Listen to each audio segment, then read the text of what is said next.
Hello Magswitch team. Since our meeting last Friday, I've been thinking a lot about the issues and strengths that you brought up with the current existing product line for woodworking, and also some new ideas. And I've been prototyping and building stuff and have quite a bit to share, so I thought that I'd make a video just to convey it all, because making videos is kind of how I communicate. Just to make it clear, even though this is hosted on YouTube, only you can see it because I sent you the link. As long as you don't share the link, this is private, only you're going to see it. So I'll start by sharing my vision for the next generation of current functionalities. And what I was trying to do really was preserve the things that work well, like the universal featherboard, being able to use it on both sides of the fence. I want that to just be a standard for all of the offerings. I want to get away from the kit idea, the starter kit, and you add on to it and swap things out. It seems good in theory, but as you shared, it causes confusion, and I think people don't actually end up using it that way. I want to go to distinct products that are complete and have easy to understand functionality in and of themselves. And then lastly, I was trying to condense functionality a bit. Get the functionality done with fewer tools, fewer purchases. I think in the long run, that would make them a lot more popular. So that's what I was going for. So with that said, these are the three new products that I envision capturing all of the functionality of the current lineup except the universal fence. So I'll go through them one by one and just explain my thought process. So first, this little guy replaces the functionality of the ultimate thin stock jig. And because it's small and the hold down point is close to the point where a force is applied, the magnet can be relatively small. It's just a 90. So it's pretty easy to buy two of them, separate them, and I really like how the point in the middle gives you a ramp so that if the workpiece is a little lifted, it doesn't jam and is just pushed down. And since the low point of contact is in the middle, you could flip this around and use it on the other side of the fence. So that's what gives you the universal functionality on this guy. Next, consider the universal featherboard. Now this is great, lots of people like it. It does have one issue that I've run into and that people are aware of. So I'm going to show you a video from Mark Spagnolo, arguably the most influential woodworker on the internet. Now, the ones that I use the most tend to be the magnetic ones. I just love the fact that I can pretty much plop them anywhere down on the table and move them around as needed. The Magswitch in particular are one of my favorites because it's just so easy to turn the magnet on and off and move it all around. And one disadvantage you're going to find with a magnetic system is if you have a workpiece that's just the right length and the magnet is right over your miter slot, you're going to have some trouble gripping there. So that's definitely something to keep in mind, and you may want to consider one of the other options or something that you can clamp to the table for some extra support. So I wanted to quantify this and see what could be done about it. So I made a little setup where I could slowly increase the force on mag jig. This is 95, and then see how it broke free at 11. Now watch what happens when I put it partially over that miter slot. Now it moves at 4.5. So I did a profile moving in 1/16 inch increments all the way across that miter slot just to see what it looks like in all of the possible positions somebody could be clamping this down to their table. So this is what I got. The normal clamping force with no miter slot is a little bit better than 10. It dips down to a little less than 1 pound to break it free in the worst position. It actually gets better when it's positioned right over the miter slot because it actually touches on both ends in this position. But there are a few spots on here where you're really going to be shortchanged on the force that it's able to deliver. I was curious about orienting it in a vertical position rather than horizontal, so I flipped it 90 degrees and repeated the same test. And I got this curve in the orange. So when it's partially over that miter slot, it actually does better, but it does poorly right in the middle, just as bad as the other orientation. So it's interesting, but not a solution.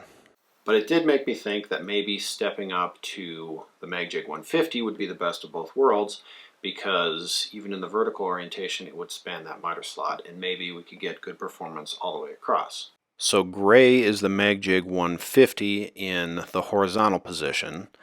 It's obviously got more clamping force and it doesn't drop anywhere near as low, but it is lower than 5 at a few points. And here's in yellow the Magjig 150 in the vertical position. So this was the best one. It had one little spot where it dropped down almost to 5, so less than the current universal featherboard with the 95s, but really not too bad. And if we put the little rubber feet like on the bottom of the Carter fence on this and really make that a standard, I don't see any reason not to have that on everything, you probably get this to the point where it performs better over the miter slot than the current one does just on the flat table. And I think if you marketed this as a solution, a magnetic featherboard that ignores the miter slot or performs well over the miter slot, I think that'd be pretty popular. Okay, now last up for existing functionality. This guy is meant to function like the vertical featherboard with risers as well as the roller guided products. And here I'm setting it up to be a featherboard on the table saw that holds a taller piece against the fence, just like the riser blocks would allow you to do. You can stack two of them together and double up the roller guide functionality if you want. Same thing for the featherboard functionality. And with both pieces together, it's a great point fence for the bandsaw or a double roller guide on the bandsaw or the joiner, and also a really good featherboard to use with a standard fence on the bandsaw.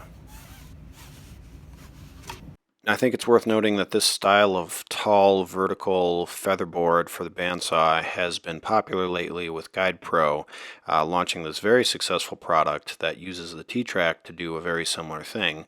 And they've established an $80 price point for this tool, and ours would have more functionality, be a lot easier to use because of the magnets. And this, I went to Rockler the other day, and this tool has pride of place. It's one of the first things you see when you walk in. So I think they've done pretty well, and I think what we have could be a lot better. Okay, now on to new functionality. The first idea I had was a stop block, and I had this idea because I've seen very popular YouTubers, like the guy I'm about to show you, use the universal featherboard like this.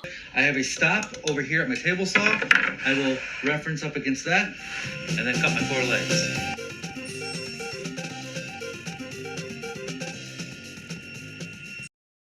So here's my idea for a purpose-built stop block. Does everything that the universal featherboard can do as far as just being a stop block, but it has 2 points of contact, each with micro adjust, so you can move something just a little bit.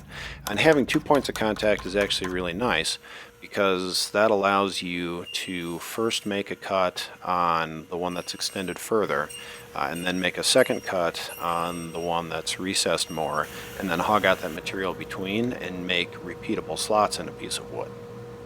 One more quick thing to mention about the stop block. It would be pretty easy just to build this functionality into the new universal featherboard, and that might make the higher price point with the 150s a little bit easier to swallow. Okay, next up, a downward force featherboard meant to mount on the fence of the table saw. So a single magnet. I've actually just used a 95. That seemed to be enough to give quite a bit of force. Now, if you touch the top of that tower, you can pull it off fairly easily. So maybe step up to the bigger magnet just for a perception issue. But I think one gives you quite a bit of force, and you can gang these up. And they are universal. You can use them on either side of the fence because you can just flip the top part around and it works the same on the other side. And this is something I've actually seen people posting on Thingiverse 3D printed files to do something like this, which always leads me to believe that there's a desire to have it. And lastly, David, that's David Long, in our last meeting, you asked me how many T-slots I thought a drill press fence should have. And I rambled about flip stops and hemmed and hawed. But upon reflection, I think the answer is 0. I think we should build this guy. Just a big solid piece of machined steel bolted to 2 mag jigs. So just like a flip stop, you can hide a stop block out of the way, clamp it to the metal, drill your hole, but it actually does a whole lot more than a flip stop could ever do, because if I want a backer in the bottom for a through hole, I can still have perfect registration with that block if I have a thin piece of stock, and I can flip it 90 degrees and really get in tight with a small piece of thin stock and a little drill bit and the chucks all the way down there. I can still make that hole. And there are other advantages. Here's an angled piece. This doesn't happen very often, but if I need to make repeatable holes in a piece that's going to have an angled registration with a stop block, I can just tilt the stop block to whatever angle the piece is and clamp it in place that way. So I really think this is quite versatile, and I'm very bullish on this drill press fence. Now that said, this does look very different than anything that's on the market right now. So it wouldn't surprise me if it had a bit of the air-on chair effect, where the first test groups and initial launch was kind of lukewarm, but then it slowly grew and built to become the industry standard. Just something to keep in mind. So that's all I had. I hope you found this a useful way to share a bunch of information in a concise format that you can go back and review and ask some questions. I know this is not the standard way to communicate ideas, but I find videos to be very effective. So let me know what you think of conveying ideas this way, what you think about these ideas, and how this could fit into the new product portfolio. Thanks a lot.